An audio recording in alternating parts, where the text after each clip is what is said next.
나움에 대해서는 알려진 게 거의 없습니다.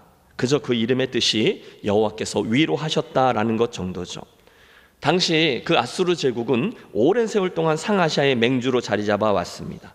그들은요, 농사나 무역이 아니라 전쟁과 약탈을 통해서 부강해지는 길을 택했어요.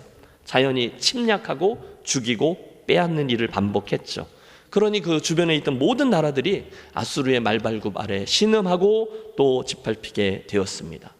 여러분, 역사 속에 아수르 사람들의 잔악함을 널리 알려져 있어요.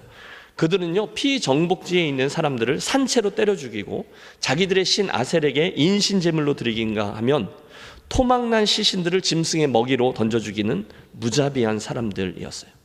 정복당한 나라의 왕자들은 자기 아버지 왕의 목을 잘라서 목에 걸어야 했고요, 왕후 또한 남편의 머리를 가지고 잔치를 해야 했대요. 심지어 기록에 의하면 그들은 사람들의 머리를 가지고 피라미드를 쌓기도 했고 사람의 가죽을 벗겨 기둥에 씌우기도 했답니다. 그럼 별로 안 놀라시는데, 정말 악하고 끔찍하고 패역한 사람들, 주변에 있던 모든 사람들이 그 나라 때문에 신음했습니다. 아니, 이스라엘도 예외가 아니었어요. 바로 그때 나훔 선지자를 통한 그 백성들을 향한 심판이 선포되고 있는 거죠. 나는 진노하며 보복하는 여호와로 너희들의 악행을 반드시 심판할 것이다. 주간에 나훔서를 읽어 오셨으리라 믿습니다. 본서는요, 세 개의 큰 대지로 나뉘어져 있는데 앞쪽에는 니느웨를 향한 하나님의 진노가 나와요. 두 번째는 니느웨, 그 아수르가 곧 멸망할 것이란 예언에 이어서 예언이고요. 그리고 세 번째가 그들이 결국 멸망할 수밖에 없었던 이유들이 나옵니다. 결국 영원한 영광과 권세를 누릴 것 같았던 대제국 아수르, 나훔 선지자의 예언대로 주전 612년경 저 밑에서 발흥한 신흥 바빌로니아 제국의 멸망을 당하여 역사의 뒤안길로 사라지게 되죠. 그 수도 니느웨는 결국 폐허로 변하게 되었어요. 자, 이상이 나훔서에 대한 배경 설명이라면 이번 시리즈 설교를 이끄는 질문이죠. 그날, 지금으로부터 2500년도 더 훨씬 전이죠. 그날 그 이스라엘 백성들과 아수르 백성들에게 선포된 예언의 말씀이, 특별히 그 강포했던 아수르 사람들에게 선포된 하나님 심판의 메시지는 오늘 이곳에서 믿음의 길을 가고 있는 저와 여러분에게 어떤 의미로 들려지고 있습니까? 오늘도 본서의 세 가지 드러난 중심 주제들을 붙들고 씨름하되, 특별히 그 메시지들이 보여주는 하나님에 대한 세 가지 성품들, 거기에 집중하며 은혜를 나누어 보겠습니다. 몇 가지요? 세 가지입니다. 가장 먼저 우리가 나훔서에서 발견하는 하나님의 성품이죠. 그것은 진노하시는 하나님이에요. 한번 해보실까요? 진노하시는 하나님, 진노하시는 하나님. 예, 뜻밖이죠. 보통 하나님에 대해서 우리가 이야기할 때는 어떤 성품을 얘기하죠? 예, 사랑, 은혜, 그렇죠? 자비 등등의 성품을 이야기하는데, 본서는 시작하자마자 하나님의 진노를 이야기한다는 거예요. 1장 1절은 아예 니느웨에 대한 경고라고 표문을 엽니다. 2절은 여호와는 질투하시며 보복하시는 하나님이시라 선언하고요, 이후에 나훔서는 내내 그 아수르, 니느웨를 향한 하나님의 진노를 극렬히 표하세요. 그들이 비록 강하고 많을지라도 반드시 멸절을 당하리니 그가 없어지리라. 이제 내게 지은 그의 멍에를 내가 깨뜨리고 내 결박을 끊으리라. 2장으로 넘어가면 더욱 강력한 말씀이 선포됩니다. 만군의 여호와의 말씀에 내가 내 제적이 되어 그들의 대적이 된다는 거예요. 하나님이 내 병거들을 불살라 연기가 되게 하고 내 젊은 사자들을 칼로 멸할 것이며 내가 또 내 노력한 것을 땅에서 끊으리니 내 파견자의 목소리가 다시는 들리지 아니하리라 하셨느니라. 뭐죠? 하나님이 지금 그 땅을 바라보며 그 아수르 사람들에게 진노를 바라고 계신다는 거예요. 맞아요. 그분은 진노하시는 하나님이십니다. 여러분, 잘 생각해 보십시오. 만일 이 세상에 하나님의 진노가 없다면, 그래서 그 죄에 대한 하나님의 심판이 없다면, 오늘 우리가 그렇게 강조하며 외치는 저 십자가의 대속, 용서, 구원의 은총은 전혀 필요 없는 것이 되고 말 거예요. 그렇죠? 먼저 하나님의 공의, 그리고 그로 인한 그분의 진노를 볼 수 있어야 자연히 거기에서 이어지는 그분의 사랑과 용서가 의미를 갖게 되는 거죠. 예를 들어 보시죠. 여러분, 우리 모두가 사랑하는 요한복음 3장 16절 말씀이 있습니다. 하나님이 세상을 이처럼 사랑하사 독생자를 주셨으니. 너무 귀한 말씀 아닙니까? 그런데 하나님이 어째서 독생자를 주면서까지 우리를 사랑하셨나요? 그 이유가 뒤에 나오는 거죠. 이는 저를 믿는 자마다 멸망치 않고 영생을 얻게 하려 하심이니라. 아멘. 하나님의 사랑 이야기잖아요. 독생자를 주신 이유가 뭐예요? 우리를 멸망치 않게 하려고. 거기 있습니다. 거기 우리가 왜 멸망을 얘기합니까? 죄 때문이라는 거예요. 그 죄에 대한 하나님의 진노 때문에 우리는 멸망할 수밖에 없었고, 그래서 하나님의 사랑이 따라오는 거죠. 독생자를 주신 이야기가 설명이 되는 거예요. 정리하면 죄에 대한 하나님의 진노가 있어야 그분의 구원과 용서가 따라오는 거죠. 함께 기억하겠습니다. 그러므로 하나님의 이 진노와 하나님의 사랑은 복음의 양면인 거죠. 갈보리 십자가에서 피를 흘리시는 예수님을 볼 때, 그러므로 우리는 하나님의 사랑만 보고 눈물을 흘려서는 아니 되는 거예요. 왜 그곳에 그 십자가가 있어야 하는지 하나님의 공의와 진노도 보셔야 되는 거죠. 십자가는 물론 우리를 향한 하나님의 사랑이 얼마나 큰 건지를 보여줘요. 그런데 동시에 십자가는 우리들의 죄가 얼마나 하나님 앞에 끔찍한 것인지, 얼마나 어마어마한 하나님의 진노를 가져다 주는 것인지도 또한 보여주고 있습니다. 그런 의미로 저는 오늘 이 나훔서의 말씀이 혹시 하나님의 사랑을 값싼 은혜로 여기는 현대인들에게 꼭 필요한 말씀이라고 확신합니다. 나훔서의 말씀이야말로 우리에게 하나님의 사랑과 하나님의 공의를 똑같이 강조하며 복음의 건강한 균형을 유지할 수 있게 해주는 그분의 말씀이에요. 그런데 여러분, 이어서 나오는 나훔의 이야기는 우리 하나님이 그 진노하시는 하나님이심은 맞는데 그분의 진노하심에는 한 가지 특이점이 있다라고 설명합니다. 그게 뭐냐? 바로 뒤에 나오죠. 노하기를 더디하시는 하나님이라는 표현이에요. 여러분 잘 들어보세요.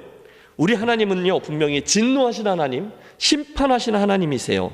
그런데 동시에 그분은 노하기를 더디하시는 하나님이고 즉시 심판하지 않으시는 하나님이고 인내하시는 하나님이라는 것입니다. 할렐루야. 여러분 이것의 의미를 잘 추적하셔야 돼요. 우리 하나님은 죄에 대해서 진노하시는 하나님이에요. 그렇지만 노하기는 더디하시는 하나님이다 라는 사실로 인해서 감사하는 저와 여러분이 되시기를 바랍니다. 틀림없습니다. 오늘 하나님이 당장 저와 여러분 그리고 그들의 죄에 진노로 심판하지 않으시는 이유는 하나뿐이에요. 베드로후서에 나옵니다. 주의 약속은 어떤 이들이 더디다고 생각하는 것 같이 더딘 것이 아니라 오직 주께서는 너희를 대하여 오래 참으사, 이유는 이겁니다. 아무도 멸망하지 아니하고 다 회개하기에 이르기를 원하시느니라. 여러분 분명히 심판은 있어요. 하나님은 저와 여러분의 죄악을 그냥 넘어가지 않아요. 틀림없이 진노하며 심판하신 하나님 맞아요. 그런데 동시에 하나님은 당신의 진노를 더디 바라시며 인내하시는 하나님이기도 하다는 거죠. 그래서 오늘도 세상에는 악한 이들이 여전히 숨을 쉬고 살아있는 겁니다. 그분의 긍휼하심 때문에. 그러나 여러분 여기서 끝나면 많은 문제가 발생하죠. 아니요, 그게 이야기의 끝이 아니에요. 그 다음에 하나를 더 기억해야 됩니다. 그것은 분명 우리 하나님은 진노하시는 하나님이시고 동시에 노하기를 더디하시는 하나님이시긴 하지만, 이건 맞지만 만일 그 악한 이들이 끝까지 회개하지 않으면 당신은 그를 반드시 심판하고 반드시 그 죄값을 치르게 하시는 분이라는 거죠. 나훔서의 메시지가 바로 그 이야기를 하고 있는 겁니다. 물론 역사 속의 니느웨, 그 아수르 사람들은 지금 거의 다 사라졌습니다. 하지만 오늘도 세상에는 여전히 악한 자들, 그런 니느웨 사람 같은 이들이 가득해요. 그때 여러분 기억하겠습니다. 비록 하나님의 진노는 오늘도 더디 나타나지만 그들은 반드시 하나님의 심판대 앞에 서게 될 것을 말입니다. 왜요? 그분은 진노하시는 하나님이시기 때문입니다. 두 번째, 우리가 나훔서에서 만나게 되는 하나님은 원수를 갚으시는 하나님입니다. 이것도 해보실까요? 원수를 갚으시는 하나님, 원수를 갚으시는 하나님. 사실 평상시에는 저와 여러분 모두 이렇게 점잖게 예수 믿을 수 있어요. 그렇죠? 그런데 문제는 누군가로부터 우리가 험한 일을 당하게 될 때입니다. 그렇지 않아요? 제가 어떤 못된 사람에게 해꾸지를 당하고 억울한 일을 당하고 악한 일을 당했어요. 그래서 나도 그렇고 내 사랑하는 가족들이 큰 피해를 입었어요. 여러분 그때 누가 팔을 걷어붙이고 복수를 행하지 않을 수 있겠습니까? 내가 당했는데요. 내가 억울하고 내가 피눈물을 나고 있는데요. 지금 이스라엘이 그런 거예요. 나라가 공격당했고 내 가족과 가문이 피를 흘렸어요. 순간 저들이 이를 부득부득 갈면 나섭니다. 그런데 바로 그 순간에 하나님께서 나훔 선자의 팔을 붙드는 겁니다. 이렇게 말씀하시면서 잠깐 내가 하겠다. 뭐라고요? 내가 하겠다. 여러분, 우리는 이 나홈서에서 끝까지 회개하지 않은 니느웨 백성들을 그분이 결국 어떻게 심판하시는지를 분명히 봅니다.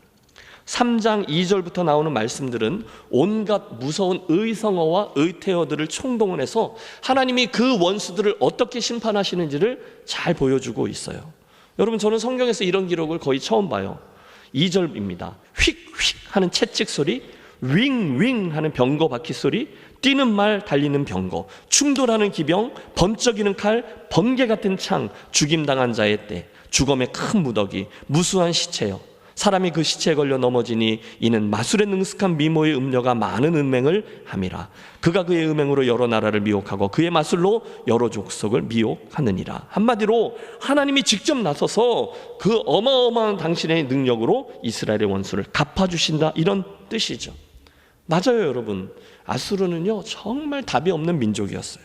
얼마나 주변 사람들, 주변 나라 사람들을 못 살게 굴었는지 몰라요. 그런데 한순간 하나님이 말씀하는 거죠. 니느웨, 너는 곧 끝날 것이다. 내가 곧 야곱의 영광을 회복시킬 것이다. 여러분, 그러니 그 순간 그들의 압제에 눌려서 이러지도 못하고 전전긍긍하고 있던 이스라엘 백성들이 그 말씀을 들으면서 뭐라고 생각했겠어요? 틀림없죠. 와, 하나님 감사해요. 눈물을 흘리며 기뻐했을 겁니다. 하나님이 내 대신 원수를 갚아주신다니 너무 고마워요. 여러분, 우리는 성경 속에 하만과 모르드게의 이야기의 끝을 압니다. 불임절이 시작되는 때 말입니다. 또 엘리야와 아합 왕, 그 사이에 있었던 이야기가 어떻게 끝났는지도 알아요. 하나님은요 반드시 그들의 죄와 악에 대해 원수를 갚아주시는 분이라는 거죠. 이 이야기가 오늘 저와 여러분에게 어떤 의미로 다가옵니까? 혹시 여러분 분한 일을 만나셨어요? 너무너무 억울해서 그 벌어진 일에 대해서 분노하며 팔을 걷어붙이고 내가 무슨 피해를 보더라도 내가 반드시 그 원수를 갚으리라 막 나서고 싶으세요? 실제로 우리가 살다 보면 그런 일들을 종종 만나잖아요. 그래도 내가 한 대는 쳐야, 그 따귀를 올려 붙여야, 그래야 그 원수를 갚아주는 듯한 느낌이 들 때가 있어요. 그래야 내 체한 이 속이 나아질 것 같고, 그래야 숨이라도 깊이 들이마실 수 있을 것 같은 그런 순간에 하나님이 잠깐 하며 우리를 붙잡아 세우는 거죠. 그리고 의아해하고 있는 우리들에게 말씀하시는 거죠. 내가 직접 그 원수 갚아줄 테니 너는 이 옆에 서 있으렴. 집사님 뭐 상한 일이 많으셨나 봐요. 이 대목에서 저는 로마서 12장의 말씀을 떠올립니다. 여러분, 사도 바울의 로마서는 대단한 책이잖아요. 그런데 그는 로마서의 앞부분에서 복음의 이론편, 즉 복음이 무엇인지, 그 복음의 영광이 무엇인지를 자세히 설명해요. 그리고 12장부터 마지막 장까지는 그 복음을 알게 된 너희는 앞으로 이렇게 살아라 라면서 복음의 실천편을 이야기해 줍니다. 그런데 그 실천편이 시작되는 출발점에 원수 갚는 이야기부터 하고 있어요. 내 사랑하는 자들아, 너희가 친히 원수를 갚지 말고 하나님의 진노하심에 맡기라. 기록되었으되 원수 갚는 것이 내게 있으니 내가 갚으리라고 주께서 말씀하시느니라. 원수 갚는 게 누구에게 있다고요? 하나님에게 있다는 거예요. 그건 내가 할 테니 네가 하지 마라. 너는 내 손에 피 묻히지 마라. 여러분, 그 이유가 오늘 이 나홈서에서 보이고 있는 겁니다. 하나님이 바로 원수를 갚아주시는 하나님이기 때문이라는 거죠. 여러분, 이 시간 원수를 갚으시는 하나님에 대한 이야기를 통해 그분의 음성을 듣는 지혜로운 분들이 되시기를 바랍니다. 틀림없이 그 당시 이스라엘 백성들은 하나님께 외쳤어요. 하나님, 이게 말이 됩니까? 하나님의 용서를 받았던 저 니느웨 놈들 말입니다. 얼마나 우리를 못 살게 구는지 오늘 안 보이세요? 오늘도 저놈들이 여전히 해집고 다니며 마음대로 깔아뭉개는데, 그런데도 그 나쁜 놈들이 여전히 많은 돈을 벌고 출세하고 약한 자들 짓밟고 득세하고 이렇게 세상이 온통 미쳐 돌아가는데 하나님 그런 우리를 보고는 계시는 거예요? 그때 하나님이 말씀하시는 거예요. 알았다. 내가 전에는 너희를 괴롭게 하였지만 다시는 괴롭게 하지 않으리라. 내 반드시 아수르를 심판하고 야곱 너희의 영광을 회복시키리라. 아멘. 여러분, 나홈서에서 발견하는 우리 하나님의 두 번째 성품은 친히 니느웨를 멸하신 원수를 갚아주시는 하나님이세요. 자연히 오늘 우리들의 메시지의 세 번째 주제가 되겠는데요. 그때 말입니다. 하나님의 그 심판, 그 원수를 갚아주신다라는 메시지가 우리 편에서는, 피해자인 우리에게는 큰 소망으로 화하여 결국 우리를 위로케 되는 메시지가 된다는 거죠. 따라해 주세요. 우리를 위로해 주시는 하나님, 우리를 위로해 주시는 하나님. 여러분, 그분은 저와 여러분을 위로해 주시는 분인 줄로 믿습니다. 물론 아수르에게 말씀하신 하나님은 원수 갚는 하나님이에요. 파괴하고 심판하고 진노하시는 하나님이에요. 그런데 그 과정이 이스라엘에게는 뭐가 된다고요? 위로가 된다는 거예요. 내가 내 편 되어줄게. 내가 반드시 아수르를 벌할게. 여러분, 곤고함 중에 있던 이스라엘 백성들에게 있어서 하나님이 내 편 되어주시겠다, 이 말씀이 얼마나 큰 위로가 되었을까요? 특별히 1장 12절과 13절의 말씀에서 우리는 우는 아이를 달래시며 위로하시는 부모님 같은 하나님의 마음을 만나요. 여러분, 나에게 주신 말씀이다 생각하고 한번 합독하겠습니다. 여호와께서 이같이 말씀하시기를 그들이 비록 강하고 많을지라도 반드시 멸절을 당하리니 그가 없어지리라. 내가 전에는 너를 괴롭혔으나 다시는 너를 괴롭게 하지 아니할 것이라. 이제 내게 지은 그의 멍에를 내가 깨뜨리고 내 결박을 끊으리라. 아멘. 사랑하는 성도 여러분, 믿음으로 살아보려고 하는데 잘 안 되는 경우들이 종종 있습니다. 여러분, 하나님의 말씀을 들을 때 맞다, 저렇게 해야지 결단하고 나갔는데 밖에 나갔더니 나를 기다리고 있던 악한 이들이, 하나님을 경외하지도 않는 이들이 그렇게 선한 의도로 나아가는 있는 나를 더 악하게 대하고 바보 같다라 그러고 무시하고 막 대할 때가 있어요. 그때 우리 안에 혈기가 끓어오르는 거죠. 누구는 니들처럼 못해서 그래? 똑같이 받아치고, 아니 더 비열하게 그들을 때려 눕히고픈 마음이 들어요. 그 순간 우리를 지켜낼 수 있는 비결이 있는데 바로 이 나홈 선자의 메시지를 기억하는 겁니다. 나홈서 2장에서 하나님은 그런 이들에게 내가 아수르의 대적이 될 것이다 말씀하세요. 3장이 되면 당신은 아수르를 향해 수치를 당하고 능욕을 받고 황폐해지고 죽임을 당하게 될 것이라 하세요. 와, 그 말을 듣는 순간 우리 안에 하나님의 위로가 임합니다. 하나님이 내 편이구나. 그러면 뭐 하나님이 내 편이시고 하나님이 나를 위하시면 뭐가 문제가 되겠어. 이제 내가 할 일은 하나님의 그 원수 갚는 일, 그 때와 심판을 잠잠히 믿고 나는 손해보지 않고 내가 가야 되는 길을 의연하게 가는 거지. 누가 뭐라 해도, 원수가 나를 대적하고 흔들어도 나는 거기에 흔들리지 않고 고고하게 하나님 나라의 가치를 붙잡고 그것 지키는 씨름을 하면서 나아가야지. 할렐루야. 그 말씀이 하나님의 위로가 되고 소망이 되어서 내 안에서 역사하게 되는 거죠. 여러분, 하나님의 이 위로가 가장 극명하게 나타나는 말씀이 아마 이 세상 모든 역사의 마지막 날에 주시는 말씀이 아닐까 싶어요. 요한계시록 21장의 말씀입니다. 또 내가 새 하늘과 새 땅을 보니, 여러분 그 자리에 가보세요. 내가 들으니 보좌에서 큰 음성이 나서 이르되 보라, 하나님의 장막이 사람들과 함께 있음에 하나님이 그들과 함께 계시리니 그들은 하나님의 백성이 되고 하나님은 친히 그들과 함께 계셔서 모든 눈물을 그 눈에서 닦아주시니 다시는 사망이 없고 애통하는 것이나 곡하는 것이나 아픈 것이 다시 있지 아니하리니 처음 것들이 다 지나갔음이러라.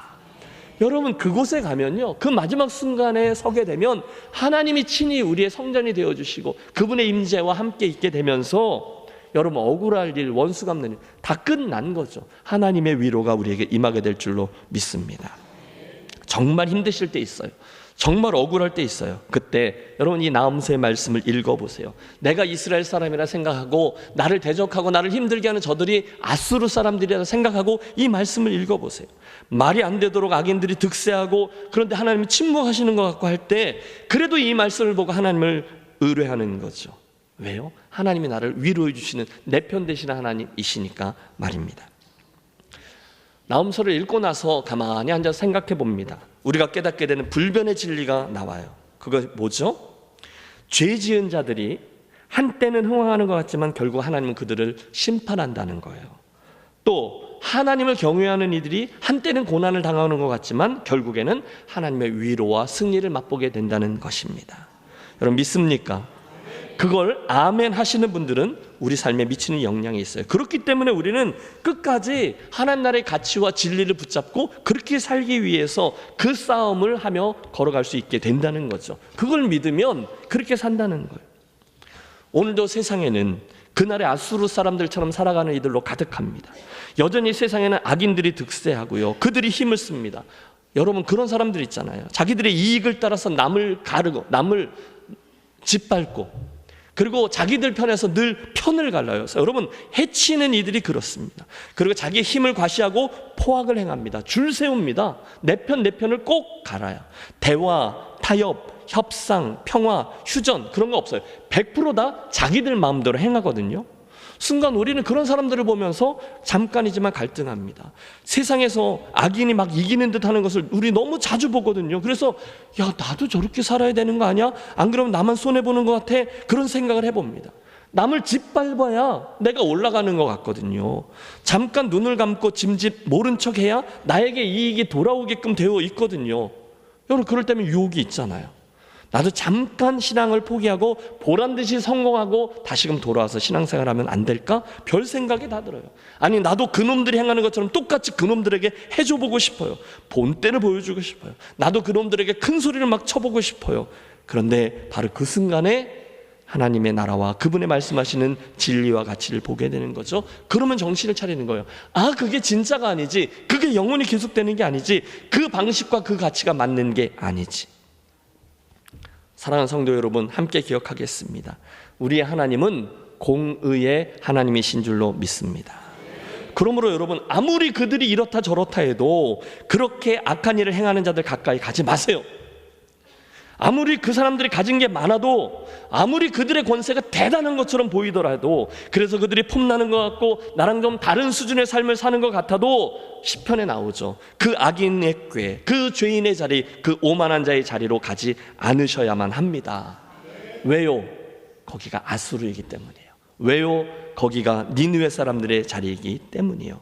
그러므로 여러분, 다시 반복해요. 그곳이 아무리 괜찮아 보이고 아무리 화려해 보이고 아무리 힘 있어 보이고 그 옆에 가 있어야 뭔가 떡고물이 떨어질 것처럼 보인다 할지라도 사랑하는 성도 여러분, 절대로 그리로 향하여 가지 마십시오. 에이, 하나님이 심판하신다고? 에이, 괜찮아 보이는데 뭘 그래? 그렇게 생각하며, 아니 심지어 하나님이 어디 있어? 있으면 벌써 나에게 벼락을 내려야지. 안 내리는 거 보니까 하나님 없는 거야. 마음대로 하나님을 조롱하며 마음대로 행하고, 나 봐, 괜찮잖아 할 때 여러분, 그곳에서 빨리 피하십시오. 절대로 이 세상에서 저들이 잠깐 가지는 형통을 부러워하지 마십시오. 여러분 아세요? 500년 이상 정말로 영원할 것처럼 누리고 또 폼쨌던 아수르의 힘과 영광은 어느 순간 끝나고 말았어요. 그러므로 그 아수르 대신에 언제나, 아니 영원히 의로우신 하나님 뒤에 줄을 서는 지혜로운 김해제일교회 가족들이 되어지시기를 권합니다. 반드시 그게 맞는 길이에요. 그러면 여러분, 엉뚱한 싸움하지 말고 반드시 그 싸움을 행하십시오. 믿음의 선한 싸움이죠. 결론입니다. 오늘 우리는 나움 선자를 통해서 하나님 그분에 대해서 세 가지를 알게 되었어요. 첫째, 우리 하나님은 진노하시는 하나님이세요. 물론 그분은 노하기를 더디하시지만 회개하지 않는 이들은 반드시 심판하시는 하나님이세요. 그러므로 그 하나님의 인내를 여러분 악용하지 마시고 빨리빨리 죄를 회개하며 그분 앞에서 인생길을 걸어가도록 하겠습니다. 둘째, 우리 하나님의 성품이 나오죠. 그분은 무엇을 대신 갚아주세요? 우리의 원수를 갚아주시는 분입니다. 당신은 사랑하는 당신의 백성들에게 원수 갚는 일, 끔찍한 일은 내가 할 테니, 내가 그 악역할 테니 너는 하나님의 사람다움을 가지고 살아가라 말씀하시죠. 세 번째, 우리 하나님의 성품, 하나님은 우리를 뭐 해주신다고요? 위로해 주시는 하나님이라는 거예요. 그분은 결국 여러분 인생의 마지막 장면에 가보세요. 원수들을 낮추시고 벌하시며 우리 편이 되어주심으로 우리를 위로해 주시는 좋으신 하나님이십니다. 그러므로 혹시 오늘 죄 중에 계십니까? 노하기를 더디하시며 오늘도 우리에게 기회를 주시는 하나님 앞에 회개하십시오. 혹시 오늘 기회를 봐서 내가 분풀이를 하리라, 그런 분 있으세요? 원수를 갚아주는 하나님의 손길을 믿기 때문에 그들을 끝까지 인내로 선대하기 위해 애를 쓰는 저와 여러분이 되십시오. 그때 하나님은 반드시 우리 편이 되어주셔서 우리를 위해 행하시고 우리를 위로해 주실 것입니다.